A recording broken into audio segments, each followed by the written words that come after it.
पाकिस्तान के famous singer Imran Ali Akhtar हाल ही में Dubai अपने न्यू प्रोजेक्ट्स के लिए पहुंच गए। वहां इनकी मुलाकात 6 न्यूज के ब्यूरो चीफ नासिर मुगल से हुई और नासिर मुगल ने इनका एक्सक्लूसिव इंटरव्यू भी किया। याद रहे, इमरान अली अख्तर ने दुबई में होने वाले दुनिया के नंबर 1 शो सुर्ख क्षेत्र में टॉप 3 पोजीशन हासिल की, जिसमें दुनिया के मशहूर लेजेंड सिंगर आशा भोसले, आबिदा परवीन, रूना लैला ने खड़े होकर इनकी हौसला अफजाई भी की। उन्होंने बताया कि उनका ताल्लुक एक जट फैमिली से है और लाहौर में एक बैंक में जॉब करते थे। दुनिया के काफी बड़ी ममालिक में अपनी आवाज से लोगों का दिल भी जीत चुके हैं। उन्होंने नासिर मुगल को इंटरव्यू देते हुए कहा कि मैं 6 न्यूज का बेहद शुक्रगुजार हूँ जिन्होंने मुझे टाइम दिया। बाकी तफसील उनकी ज़बान।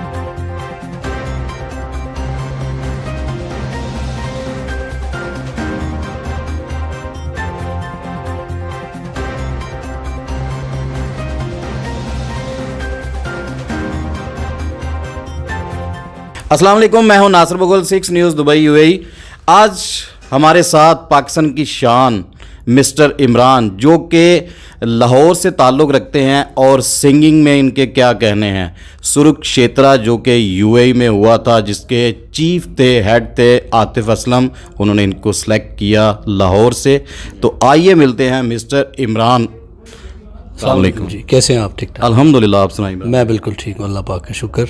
इमरान भाई, आप अपना थोड़ा सिंगिंग कैरियर बताइएगा, कब आपने शुरू किया और कहाँ से आपने ये तालीम हासिल की? नासिर भाई, मैं basically I was blessed since my childhood. जब मैं बच्चा था, और सुर अल्लाह आपको पता है अता करते हैं, और मुझे बचपन से ही शौक़ था। मैंने स्टार्ट किया अपने स्कूल से तराना, और उसमें कॉम्पिटिशन्स में पार्टिसिपेट करके उसमें भी मैंने प्राइजेज़ विन किए।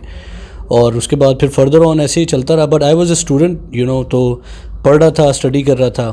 और जब एक बैंक में जॉब कर रहा था मैं, निजी बैंक में, तो उस दौरान मुझे एक दोस्त की कॉल आती है, और एक मेरी कज़न है, उनकी कॉल आई कि आतिफ असलम रॉयल पाम में ऑडिशन ले रहे हैं, तो आप पहुंच जाएं। मतलब शॉर्ट कर रहा हूँ, to cut the story short. तो मैं वहाँ गया हूँ, तो वहाँ पे कितनी आवाज़ें, सुरीले लोग, और फैसलाबाद के सरजमीन के आपको पता है सारे गाने वाले। आई वॉज नॉट ट्रेंड, मगर सुर जो था वो सेंस थी, ताल भी थी, रिदम की भी सेंस थी। तो मैंने मतलब सुबह 9 बजे मैं पहुँचा वहाँ पर। तो उसके बाद फिर मेरी बारी आई है सुबह फजर के टाइम, अगले दिन सुबह 4 बजे।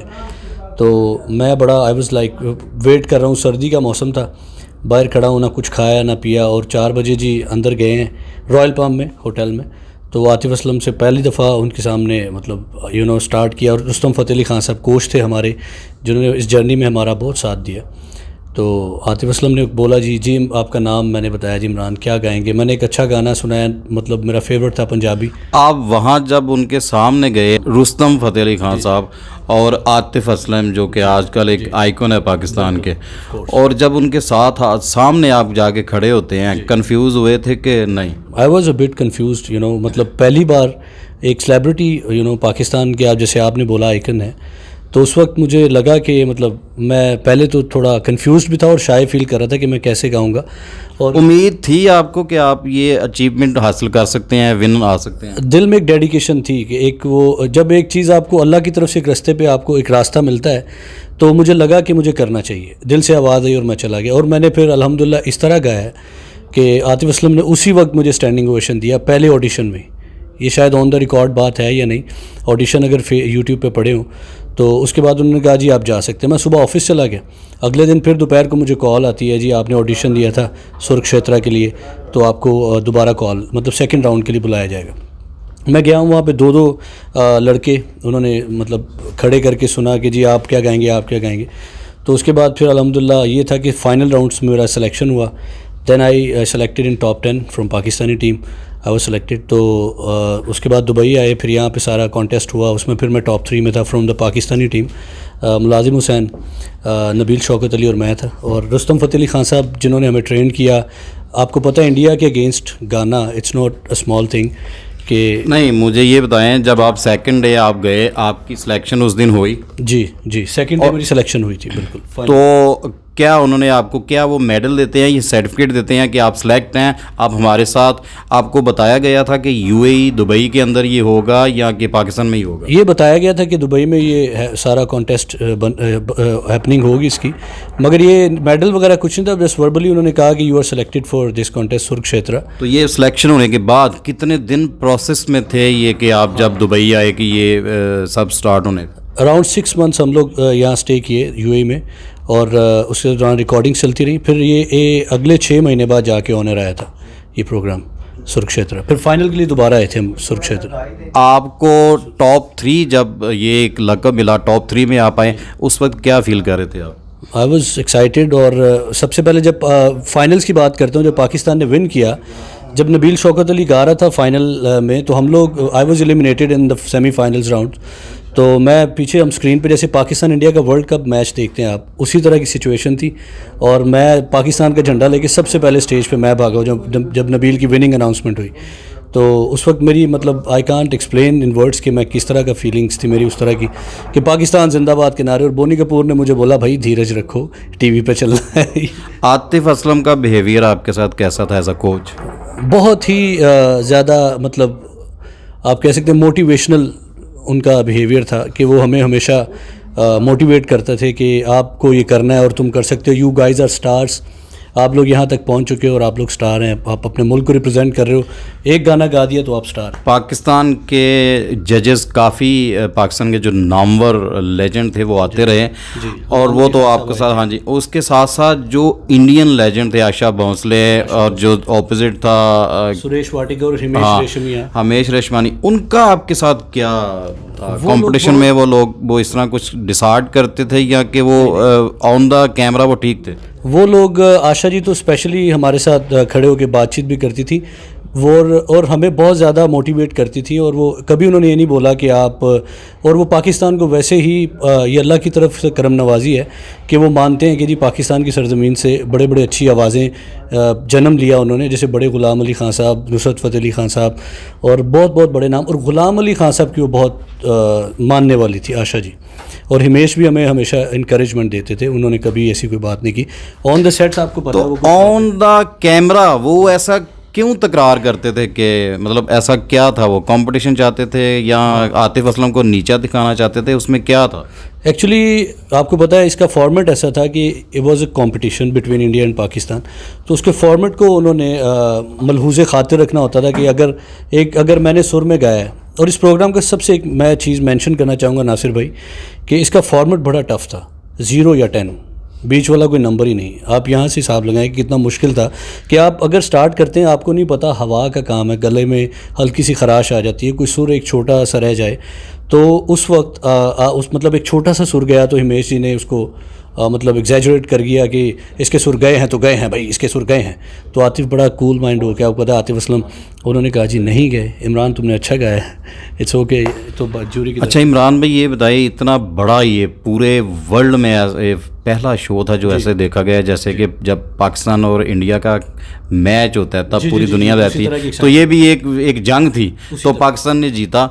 उसके बाद इतना ये नाम हासिल करने के बाद, 6 मंथ अचीवमेंट के बाद, आपको कुछ आतिफ असलम अभी तक रब्ता करते हैं या नहीं? कोई काम मिला आगे या नहीं, या मुख्तलिफ किस कंपनी के साथ आपकी अटैचमेंट हुई या नहीं? जी, ये आपका अच्छा क्वेश्चन है। आतिफ असलम और रुस्तम साहब की तरफ हम इकट्ठे होते थे, नबील, मैं, आतिफ असलम और नदीम अब्बास एक कंटेस्टेंट थे। तो हम लोग बैठते थे, सिटिंग्स भी करते थे, और उसमें हमें काफ़ी चीज़ें सीखने को मिलती थी रुस्तम साहब से, आतिफ से। मगर आफ्टर 1 ईयर मे बी, इस शो के 1 साल बाद हमारा राब्ता, आपको पता है, डिस्कनेक्ट होना शुरू हो जाता है। एक मसरूफियात आपकी अपनी बढ़ जाती हैं, और वो ऑलरेडी एक स्टार, सुपरस्टार हैं आतिफ असलम, तो कांटेक्ट नहीं हो पाया। मगर उन्होंने सपोर्ट किया, मैंने उनके साथ काफ़ी कॉन्सर्ट्स कोलैबोरेट भी किए हुए हैं इकट्ठे पाकिस्तान में। और I was an ambassador of Mobilink, Jazz जज्बा का एक मैं, मुलाजिम, नबील और आतिफ असलम, हम लोग थे वो उसके। इसके अलावा दुनिया में किस किस कंट्री में जाके आप शो कर चुके हैं? जी, मैं यूएस में 1 साल रहा हूँ पूरा, मोर देन 34 स्टेट्स मैंने परफॉर्म किया है, और अल्हम्दुलिल्लाह वहाँ पे भी पाकिस्तान का नाम रोशन किया, पजीराई मिली। जब आप गाते थे सुरक्षेत्र प्लेटफार्म पे, तो आपको इंडियन जो एक्टर, जो सेलिब्रिटी आते थे, काफ़ी दाद देते थे, उन्होंने, किसी ने कहा कि आप हमारे फिल्म के लिए गाएंगे? जी जी, मैं इस्माइल दरबार, जो कि बहुत बड़े म्यूज़िक डायरेक्टर्स में, उनका नाम देवदास का म्यूज़िक दिया, हम दिल दे चुके सनम, मतलब बहुत खूबसूरत उनका म्यूज़िक है। उन्होंने मुझे कहा था कि इमरान तुम्हारी आवाज़ में एक रूहानियत है, ये उनके मेरे लिए कॉम्प्लीमेंट था बहुत बड़ा। अच्छा, इधर ही बाकी हम बातें जो रूहानियत आपने बताई है, कुछ जो सुर क्षेत्रा में आपने सबसे हायर जाने वाला आपका सॉन्ग, कोई सॉन्ग तो सुनाए हमें। जी बिल्कुल, वो एक कवाली थी। कवाली एपिसोड में नुसरत फ़तेह अली खान साहब की गाई हुई, और इसी कवाली से लोग मुझे बाद में पहचानते और अभी तक भी लोग सुनते हैं। प्लीज़। जे तू अखियां दे सामने नहीं रहना, जे तू अखियां दे सामने नहीं रहना, ते बीबा साडा दिल मोड़ दे। जे तू अखियां दे सामने नहीं रहना, ते बीबा साडा दिल मोड़ दे। एहो निक्का जिहा मन साडा कहना, एहो निक्का जिहा मन साडा कहना, ते बीबा साडा दिल मोड़ दे। वाह वाह वाह। इसमें मुझे स्टैंडिंग ओवेशन मिला था। ऑडियोज़ मैंने प्रिपेयर कर ली, इंशाल्लाह कुछ वीडियोस मार्केट में आएंगे। और एक मेरा गाना मैं मेंशन करना चाहूँगा नासिर भाई, बेवफाई। वो आप कह सकते हैं 10 मिलियन व्यूज़ हैं यूट्यूब पे और टिकटॉक पे। थोड़ा गा के सुना दे। जी बिल्कुल, वो क्योंकि उसमें मेरी मेहनत है। उसमें सुर क्षेत्रा के बाद जिसने मुझे थोड़ा पिंच किया, व्यूज़ दिए और व्यूअर्स मुझे मिले, वो गाना बेवफाई है। वो मैं आपको कुछ लाइंस अपनी ऑडियंस को भी सुनाना चाहूँगा। करनी सी बेवफाई, अख कानू सजना लाई, एक बेवफा नू अज तकिया, ताइयों याद तेरी आई। मेरी जिंदगी नू दर्दां दी खेड क्यों बनाई, एक बेवफा नू अज तकिया, ताइयों याद तेरी आई। क्या बात है इमरान भाई, बहुत अच्छा लगा आपसे बातें करके। और मैं उस वक्त भी यहीं पर था, लेकिन मुझे मौका नहीं मिला कि मैं आप सब के साथ मिल सकता।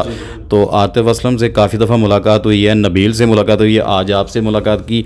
माशाल्लाह आपकी आवाज़ में वो गर्दिश है कि माशाल्लाह फ्यूचर में ये आवाज़ आपको कहाँ लेके जाएगी आपको भी नहीं पता।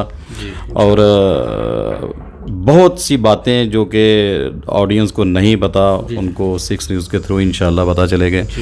तो थैंक यू सो मच, आपने टाइम दिया। Thank you so much. इसी के साथ नासिर मुगल को इजाज़त दें। अस्सलाम वालेकुम।